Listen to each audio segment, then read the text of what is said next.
Junkers, at mapagpalang araw po muli. Magandang umaga po sa inyo lahat. At ang another video for today ay yan.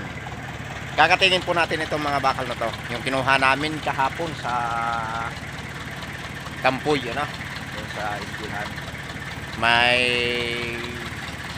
Siguro may 400 kilos po ito, mga ka-Junkers. Lalabas ko lang po yung aking service dahil dito po na ipinasok sa job shop. At linggo kahapon maaga kami nag-close na. Ano po kasi kahapon dapat half day lang kami. Kasi hapon na rin ang pagdap ng bakal tinambak na namin dito yung iba.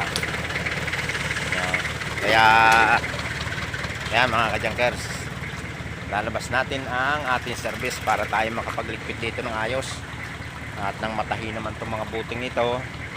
Tapos yung aking mga lagay-lagay dito ay ating liligpitin at tayo magpapadeliver naman.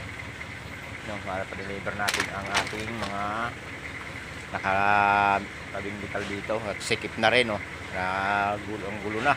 Hindi ko naman naasikaso kasi pag mayroon akong trabaho na iba hindi ko nalalingi lang yung ayusin. Yan, sige mga ka-Junkers, at tayo mag-aasikaso naman dito sa ating pwesto. Salamat po sa Diyos at kapagpalang araw pong muli. Yan nga pala, may nabili nga palang bike dito, kaya lang sira na yung kanyang body. Wala na kung kuhanin yung mga gulong, pyesa, maibinta, at maganda pa naman yung mga pyesa nya. Salamat sa Diyos. Sige po mga ka-Junkers, at salamat sa Diyos, at pagka-subscribe and like and share na lang po sa aking YouTube channel, at papalo na lang po sa aking Facebook page. Salamat po, paalam.